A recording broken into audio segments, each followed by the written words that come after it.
Soy Inés Herrera Guaringa, soy médico rehabilitador del Departamento de Investigación, Docencia y Rehabilitación Integral en lesiones medulares.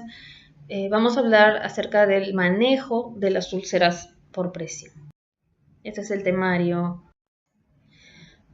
Lo primero va a ser la valoración integral del paciente y de su lesión, el tipo de herida y el tiempo de evolución que tiene esta. En muchos casos es ya crónico, condiciones médicas que puedan interferir con el proceso de cicatrización, por ejemplo, podría ser una diabetes mal controlada, el estado nutricional del paciente, tratamientos previos y sus resultados, medicación que puede interferir con el proceso de cicatrización, valoración psicosocial del paciente y su entorno familiar y cuidadores, gravedad y manejo actual del dolor. En muchos de nuestros pacientes tal vez puede que no tengan dolor, pero no es el 100%, así es que hay que tenerlo en cuenta. Autonomía del paciente, cambios en el proceso de cicatrización y superficies de apoyo para reducir la presión que se puedan estar utilizando. Dentro de la descripción de la úlcera por presión tenemos que tomar en cuenta la localización. Por ejemplo, región sacra, talón, acromion, etc. Las dimensiones, medir la longitud, el ancho y la profundidad es importante para la valoración de la lesión. Describir la forma, si es regular, es redondeada, es ensacabucado, es irregular. El aspecto, si tiene tunelizaciones, excavaciones, fístulas. El hecho de la lesión, si tiene tejido necrótico, esfacelado, granulado. La piel perilesional, si está íntegra, si está edematosa, si hay eritema, si hay cambios de temperatura, si está lacerada, macerada, el tipo y cantidad de exudados, si seroso, serohemático, purulento, escaso, moderado, abundante, ¿no? Además de signos sistémicos de infección, como pueden ser la fiebre, los escalofríos, la astenia.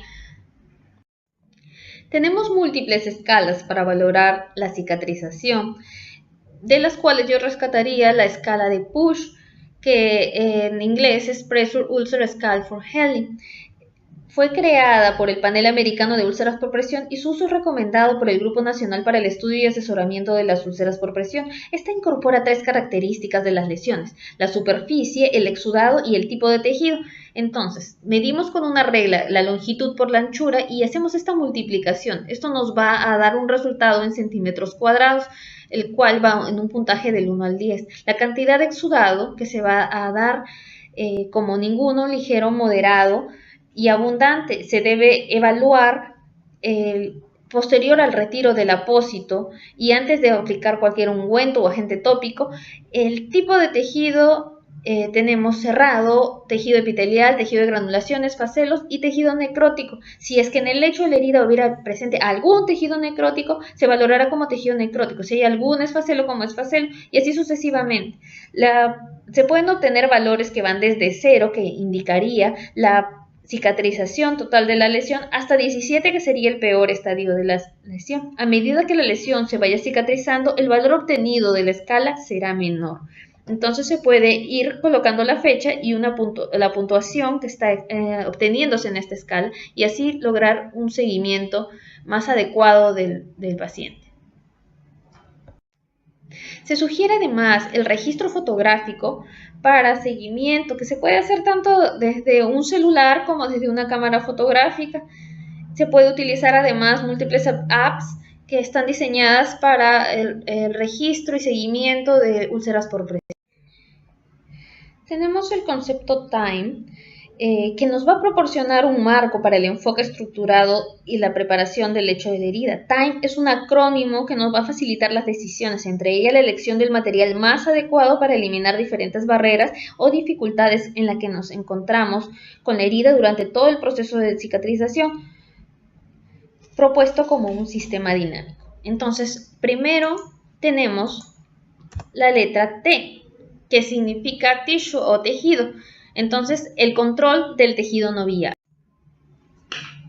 Dentro de los tejidos no viables tenemos la escara y el esfacelo. La escara es una placa negra, seca, con tejido con apariencia de cuero, color verde, marrón o pardo, como vemos en estas imágenes, mientras que el esfacelo puede ser húmedo o seco, con una coloración variada que va desde el amarillo al verde, pudiendo ser color gris o blancuzco. A menudo tiene una apariencia fibrosa y dureza que puede convertirse posteriormente en una placa.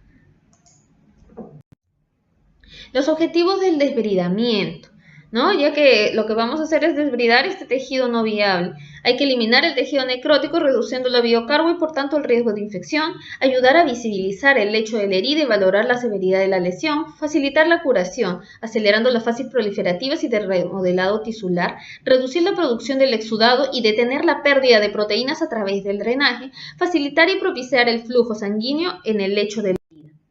Entonces aquí tenemos los diferentes tipos de desbridamiento. El desbridamiento quirúrgico es la retirada completa del tejido necrótico y desvitalizado. Se realiza por un cirujano en quirófano o sala quirúrgica bajo alguna técnica de anestesia o sedación. Generalmente se va a dar en una sola sesión. No son selectivas, puesto que vamos a retirar tanto tejido viable como no viable y su coste es elevado. Dentro de las indicaciones de cirugía tenemos la celulitis avanzada o que se sospeche que sea del origen de una sepsis. La presencia de cavitaciones, tunelizaciones, tractos sinuosos y o tejidos necróticos que no se puedan retirar fácilmente con el tejido conservador. Debemos tomar en cuenta que también la osteomielitis puede ser una indicación de cirugía. Que sea una úlcera de categoría 3 o 4 y que no cierre con el tratamiento conservador, ¿no? En el cual vamos a tener el fracaso con el tratamiento conservador. El desbridamiento cortante es aquel que se realiza en consultorio, el que se realiza de forma ambulatoria. Requiere que el personal esté entrenado. Es selectivo, puesto que solamente vamos a retirar el tejido desvitalizado. Requiere varias sesiones hasta encontrar el tejido viable. Se realiza con instrumental estéril. Puede combinarse con otros métodos como los enzimáticos autolíticos que vamos a ver posteriormente, y sus principales problemas son el dolor, aunque muchos de nuestros pacientes pueden no sentir dolor en la zona de lesión, aunque si se presentara requeriría un manejo previo al desbridamiento. Riesgo de sangrado, la posibilidad de introducir bacterias al tejido profundos y el estrés para el paciente. Se desaconseja en pacientes con alto riesgo de sangrado, como los pacientes que pueden tener coagulopatías o estén usando anticoagulantes.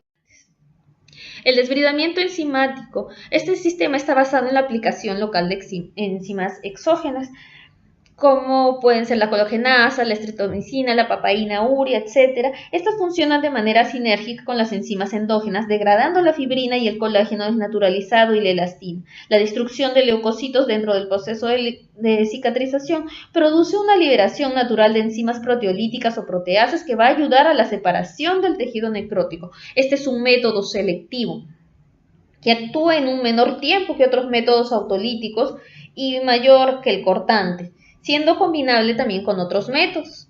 Es recomendable proteger la piel perilesional cuando vaya a ser utilizada, puesto que lo podría dañar. Su acción suele ser neutralizada si entra en contacto con algunas soluciones jabonosas, metales pesados y algunos antisépticos. El desbridamiento autolítico es aquel que ocurre de forma natural en todas las heridas. Los fagocitos presentes en el lecho de la lesión, junto a macrófagos y enzimas proteolíticas, licúan y separan los tejidos necróticos, estimulando la granulación del tejido. Esta se propicia con la aplicación de cualquiera de los apósitos concebidos en el principio de cura húmeda, de la cual hablaremos un poco más adelante.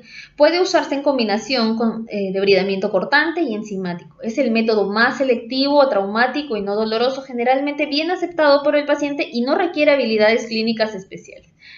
Su uso inadecuado podría provocar maceración de la piel perilesional. El debridamiento biológico. Se utilizan larvas estériles de una mosca llamada Lucilla sericata, mosca verde de botella, criadas ex profeso en laboratorio. Estas larvas producen potentes enzimas que van a permitir la licuación del tejido desvitalizado para su posterior ingestión y eliminación, respetando el tejido no dañado. Se usa especialmente en úlceras cavitadas de difícil acceso para procedimientos quirúrgicos o cortantes, con gran cantidad de tejido necrótico o exudado profuso, incluso ante heridas complicadas por osteomielitis. No tiene efectos secundarios ni alergias, reduce de forma importante la carga bacteriana, incluyendo el estafilococo áureo meticilino resistente. El procedimiento requiere mantener las larvas en un entorno adecuado en curas planificadas. El inconveniente conocido estima en la repulsión que puede causar a algunos pacientes y profesionales.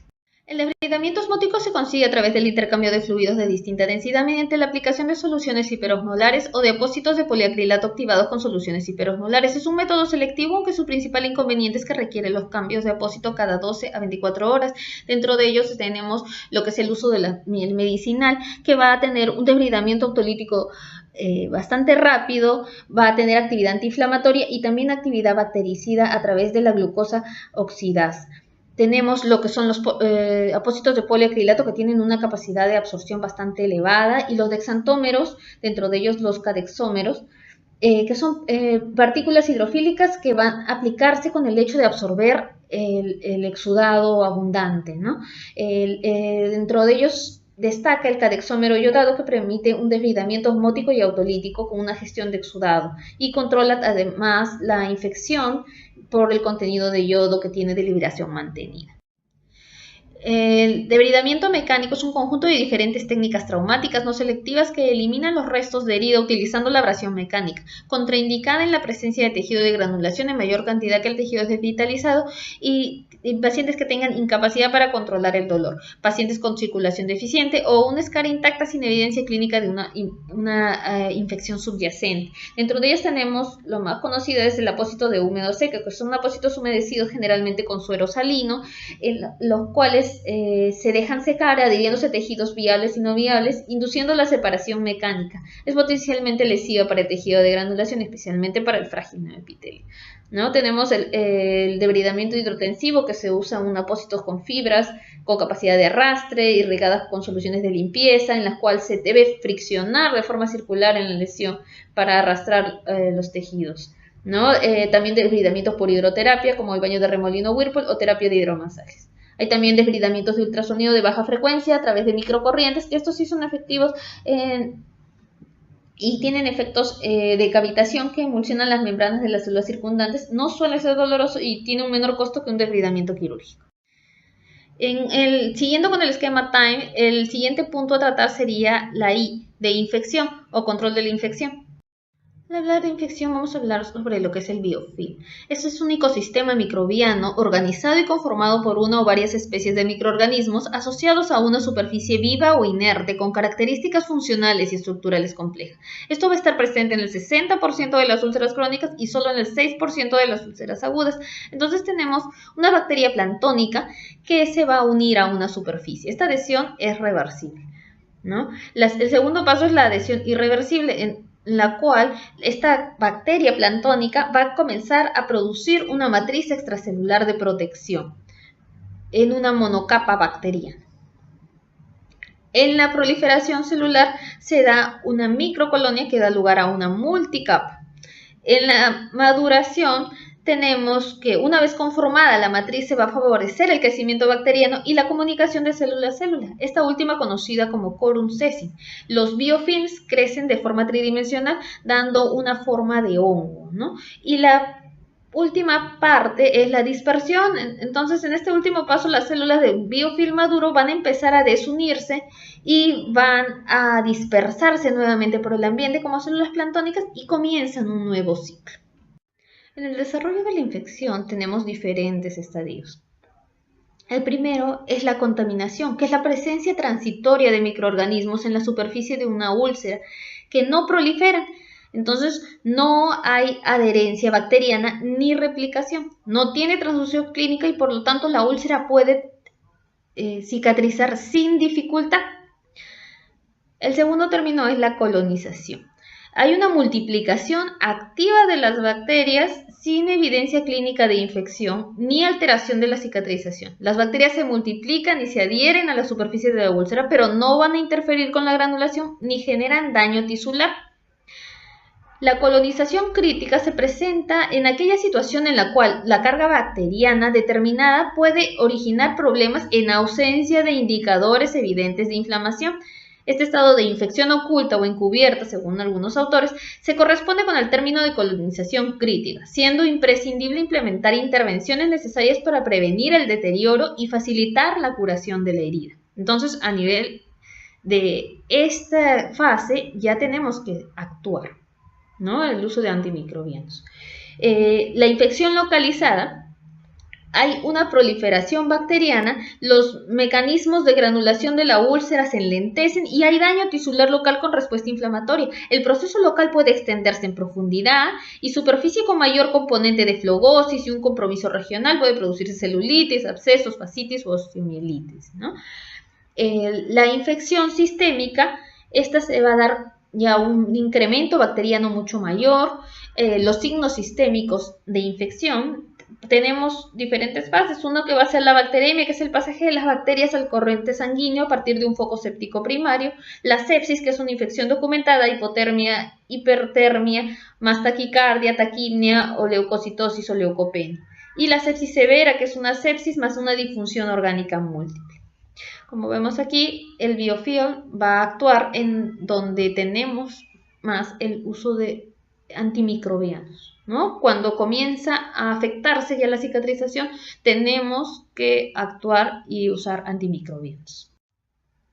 Cuando sospechamos de una infección local, cuando tenemos una cicatrización retrasada, ¿no? La ausencia de signos de cicatrización durante 2 semanas anteriores a pesar de recibir un tratamiento adecuado, el aumento de tamaño y o profundidad, la rotura o dehiscencia de la úlcera, tejido necrótico, tejido de granulación friable, tunelizaciones o puentes en el lecho de la herida, un aumento del exudado o cambios en la naturaleza del exudado, aumento de calor en el tejido alrededor de una úlcera, aumento del dolor y mal olor. Cuando sospechamos que tenemos una infección sistémica, sospechamos cuando la cicatrización está retrasada, tenemos un eritema que se va a extender desde el borde de la úlcera, hay una rotura o una dehiscencia de la úlcera, hay induración, hay crepitación, fluctuación de coloración de la piel circundante, tenemos linfangitis, hay malestar, letargo, confusión, delirio y anorexia, especialmente en personas mayores. Como vemos ya tenemos síntomas generales, ¿no?, que nos van a afectar a nuestros pacientes. El tratamiento para lo que es la colonización crítica no requiere un tratamiento sistémico, sí un tratamiento local de la infección.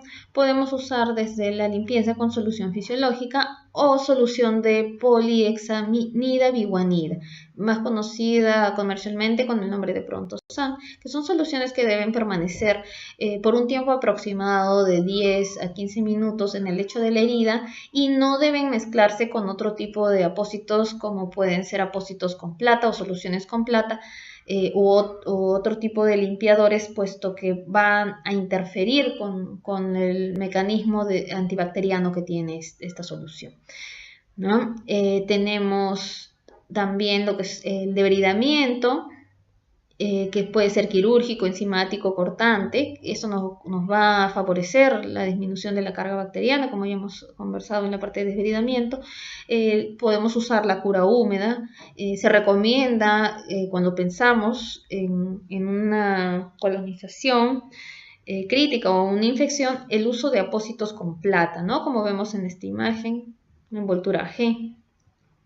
Tenemos también el manejo de la carga microbiana a través de algunos antibióticos tópicos. Podríamos utilizar ácido fusídico o sulfadecina de plata, que son algunos elementos que nos va a proporcionar la mayoría de los sistemas de salud. La duración de este tratamiento local con antibacterianos locales debe ser de un periodo no más de 2 semanas, porque más bien podría causar un enlentecimiento en la cicatrización si es que se prolonga en el tiempo. En el tratamiento de la infección localizada, entonces ya tenemos una infección localizada con signos de extensión regional. Podemos tener celulitis o abscesos, ¿no? Entonces para ello ya es necesario agregar un tratamiento antibiótico, ya sea vía oral o parenteral, de forma sistémica, ¿no? Podemos utilizar cualquiera de las combinaciones que figuran aquí, además del tratamiento local que ya hemos comentado. En cuanto a la infección sistémica que se puede dar en casos de fascitis, celulitis o abscesos, hay que tomar en cuenta que ya se debe requerir internamiento del paciente. Necesitamos el uso de antibióticos endovenosos y el manejo de las infecciones para microorganismos resistentes se puede consultar al servicio de infectología. Requiere ya un debridamiento quirúrgico, ¿no? Aparte de un cultivo, antibiograma, histopatológico de la lesión. En el caso de osteomielitis, también requiere un tratamiento sistémico, ¿no? Que va a requerir una antibioticoterapia prolongada y se recomienda consultar al servicio de infectología. Ese también va a requerir un tratamiento quirúrgico. Siguiendo con el esquema TIME, tenemos la siguiente, la M, que significa en inglés moisture, que refiere al control del exudado, a la humedad. Para hablar de este punto es importante hablar sobre la cura en el ambiente húmedo. Esta consiste en mantener el lecho de la herida aislado del exterior, proporcionándole un medio semi-oclusivo y húmedo con el exudado de la herida en permanente contacto con la misma. Cuando nosotros tenemos una lesión, el tejido dañado está expuesto a la temperatura ambiental que bordea alrededor de los 22 grados. Este hecho provoca una disminución de la temperatura en el lecho de la herida, lo que va a entorpecer el proceso de cicatrización. Una temperatura constante de 37 grados centígrados en el lecho lesional facilita la acción de los macrófagos y la actividad mitótica, así como el funcionamiento de las células y enzimas que van a facilitar la epitelización de la herida. Entonces, va a favorecer la fibrinolisis.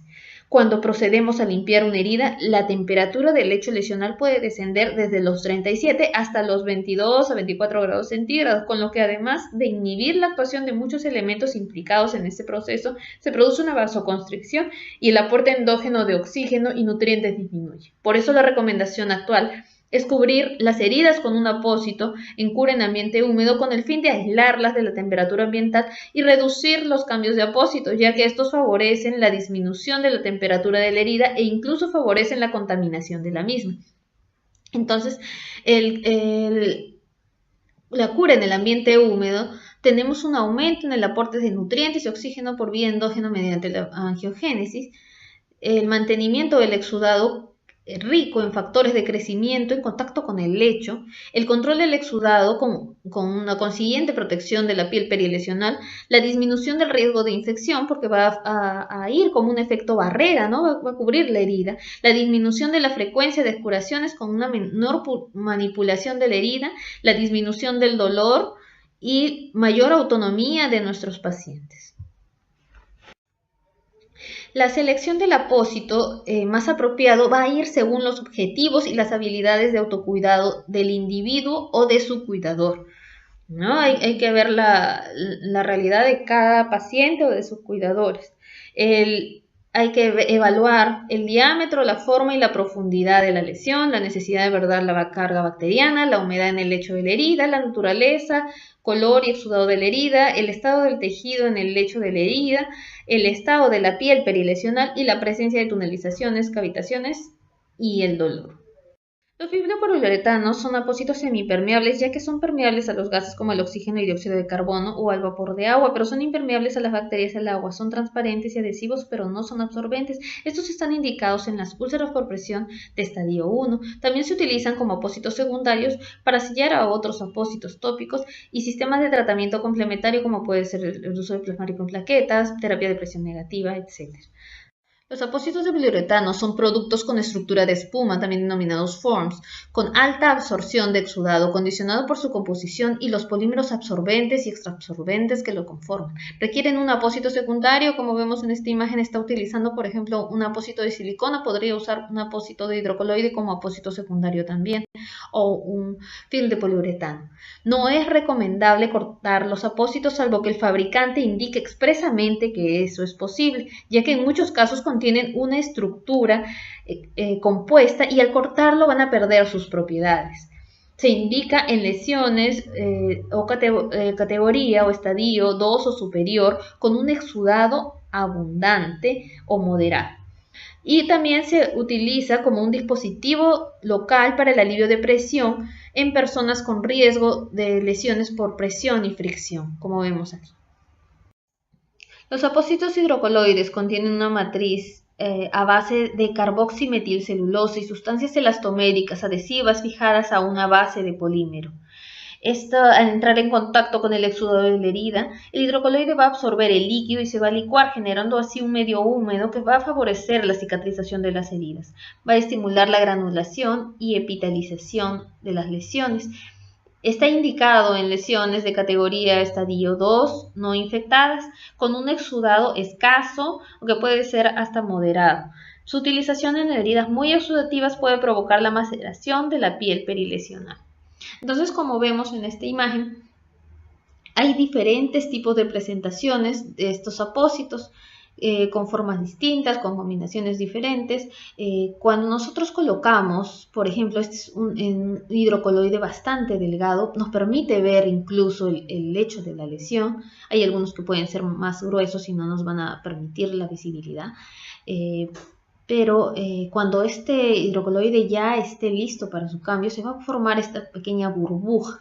Entonces nos indica que tenemos que retirar y cambiar el apósito. En algunos casos en los que los hidrocoloides pueden ser muy gruesos o tener poca adhesividad, podemos colocar un apósito secundario como podría ser el film de poliuretano, como se ve en este ejemplo. Hidrogel consiste en un polímero de almidón de hasta un 96% de agua de consistencia gelamorfa. Tiene la capacidad de absorber el exudado de la herida o de rehidratar según los niveles de humedad de la misma. Son útiles para el debridamiento autolítico sobre tejido necrótico o esfacelos. Se utiliza también como relleno en cavidades con escaso exudado. Requieren un apósito secundario para su fijación y así evitar la deshidratación o contaminación del mismo. Existen presentaciones farmacéuticas combinadas con alginato de plata y biguanidas. Es útil también en lesiones con categoría estadio 2 no infectadas y en categoría o estadio 3 y 4 no infectadas con un exudado mínimo. Debe ser aplicado con precaución en pacientes con isquemia de miembro inferior, ya que la gangrena seca se puede convertir en húmeda con consecuencias graves, ¿no? Debemos tener precaución en la piel perilesional por el riesgo de maceración. Alginatos. Estos apósitos derivan de las algas marinas. Están formados por un polisacárido natural derivado de la sal de calcio y ácido argínico, que posee iones de sodio y calcio en distintas proporciones. Son altamente absorbentes, atraumáticos al cambiarlos. Al entrar en contacto con el exudado de la herida rico en iones de sodio se produce un intercambio. El alginato absorbe los iones de sodio y libera iones calcio al medio. Esto va a formar un gel que mantiene el ambiente húmedo fisiológico en la herida.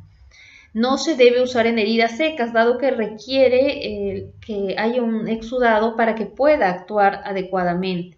Posee también propiedades hemostáticas por su ion calcio, dado que participa en la cascada de coagulación. Presenta ciertas propiedades bacteriostáticas como la inhibición del crecimiento del Staphylococcus aureus in vitro y la inhibición del crecimiento de Pseudomonas, Staphylococcus pyogenes y Bacteroides fragiles. Es ideal para heridas cavitadas y exudativas. Requiere de un apósito secundario para fijarlo y se puede utilizar para lesiones por presión en categoría 3 y 4 de exudado moderado. En cuanto al esquema TIME, llegamos a la letra E de edge o borde, estimulación de los bordes epiteliales. Para hablar de bordes tenemos que hablar acerca de la piel perilesional. Esta es el área que va a rodear una herida y podemos emplear diferentes términos para ello. Uno es la maceración. Esta se va a dar por la acumulación excesiva en la piel de líquidos o fluidos durante un periodo de tiempo prolongado que va a acabar reblandeciendo la piel sin una rotura de esta. El eritema es un enrojecimiento de los tejidos más superficiales por una vasodilatación subyacente. El edema es la acumulación incrementada de líquidos y se produce una inflamación de los mismos. El edema perilesional suele ser el signo de infección local o alteración en el retorno venoso. La escoriación es la pérdida de la dermis visible, que puede ser, por ejemplo, ocasionada por un apósito demasiado adherido, y al retirarlo podemos lesionar generando una escoriación. La descamación es el desprendimiento de tejidos epiteliales translúcidos en forma de escamas y la vesícula es el engrosamiento epidérmico de menos de 5 milímetros de diámetro con un contenido seroso, generalmente relacionada con la irritación local por agentes externos, ¿no? Aquí, por ejemplo, en esta imagen Podemos ver un lecho de úlcera necrótico con zonas faceladas, en la región derecha los bordes edematizados, hiperémicos, sobreelevados. La piel perilesional tiene diversas escoriaciones, ¿no? Entonces, como ven, en una sola imagen podemos ver diferentes tipos de lesión en piel perilesional. En cuanto al cuidado de la piel perilesional, tenemos lo que son los ácidos grasos hiperoxigenados. Estos son productos compuestos por ácidos grasos esenciales que han sido sometidos a un proceso de hiperoxigenación. Tiene propiedades como aumentar la microcirculación sanguínea, disminuyendo el riesgo de isquemia en los tejidos. Impulsan la renovación celular epidérmica, reparando la atroficidad cutánea, y mejoran el estadio de hidratación de la piel, evitando la sequedad cutánea. Hay que mencionar que los ácidos grasos hiperoxigenados también están indicados en las úlceras por presión de primer grado. Para la piel perilesional se debe utilizar solo para la piel que está indemne, no por ejemplo cuando haya una rotura de piel como en una escoriación, ¿no? Estos productos tienen un costo bastante elevado, pero estudios han demostrado que el aceite de oliva extra virgen puede tener unas propiedades similares en cuanto a la protección de la piel perilesional y en cuanto a efectos de tratamiento de las UPP de primer grado, con un costo definitivamente mucho menor respecto al costo de los ácidos grasos hiperoxigenados. Para el cuidado tenemos también los productos de barrera, dentro de ellos el óxido de zinc, marcas conocidas como Hipogloss, Dr. Simon, etc. Se debe aplicar con una capa fina. La aplicación es entre 1 a 3 veces al día, de acuerdo al nivel de humedad que vamos a tener de la lesión. No va a permitir tampoco la visibilidad de la piel, porque como ven forma una capa de color blanquecino. No permite la adhesividad de otros productos, como podrían ser los hidrocoloides, los filtros de poliuretano, etc. Y su retirada va a requerir de productos oleosos o productos específicos, dado que con agua y jabón no vamos a poder retirar el 100% del producto. Es más, se debe evitar la fricción para no dañar más la piel perilesional. En cuanto a películas de barrera no irritantes, tenemos marcas como Cavilón o Asquina. Se adquieren a la capa córnea y se desprenden más o menos a 72 horas. En casos de que la humedad sea severa, se pueden volver a aplicar a las 24 horas. Estas tienen la ventaja que va a permitir la visibilidad de la piel, van a permitir la adhesión de productos diferentes que podamos querer colocar y son fáciles de aplicar y de retirar. El inconveniente es el alto costo que representa, ¿no? Tenemos ya sea en productos spray como el de aquí o hay en productos que vienen como una especie de gel. No debemos olvidarnos de los cambios posturales, porque tal y como dice su nombre, la úlcera por presión, el problema es la presión y lo que va a resolver la presión es el cambio postural y retirar la presión de la zona de lesión. Entonces, los cambios posturales van a ser importantes en todos los estadios de úlceras por presión. Entonces, es importante sopesar ello, ¿no? En caso de personas, por ejemplo, con lesión isquiática o lesión sacra, hay que sopesar el beneficio de los periodos de descanso en cama a la hora de promover la cicatrización frente al riesgo de desarrollar nuevas o peores lesiones por presión y el impacto en el estilo de vida, salud física y emocional, ¿no? En caso con pacientes que tienen la lesión en talón, es indicado elevar el talón utilizando algún dispositivo de suspensión específico o alguna almohada o cojín, ¿no? Descargar completamente el talón de forma que se distribuya el peso en la pierna sin ejercer presión tampoco en el tendón de Aquiles o en la vena poplítea. En cuanto a la nutrición, se debe optimizar la ingesta calórica a 30-35 kilocalorías por kilogramo de peso.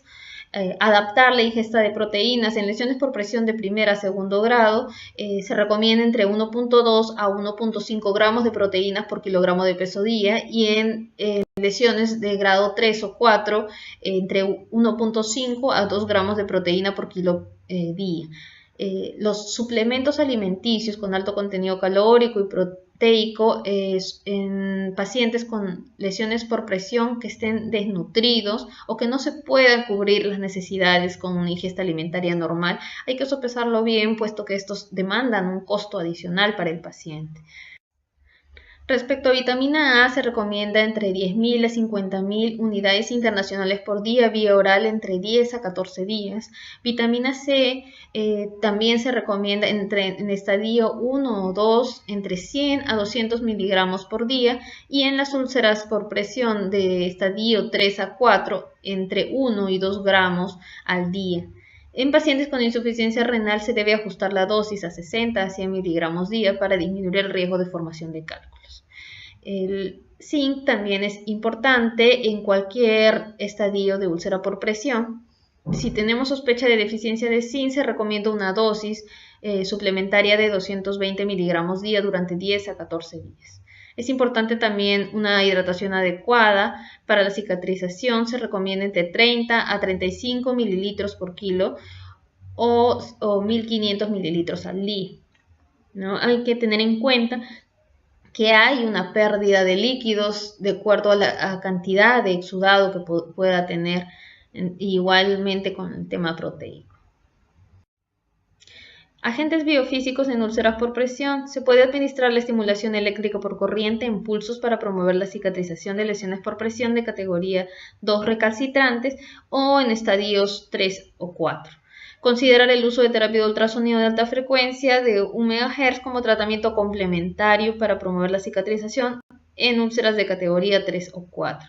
Considerar el uso de terapia de presión negativa como un tratamiento complementario temprano para reducir el tamaño y la profundidad de las lesiones por presión en categorías de estadio 3 o 4. Hay que considerar que esta también tiene un costo bastante elevado. Esa es la bibliografía que puedan revisar si quieren ampliar un poco los temas.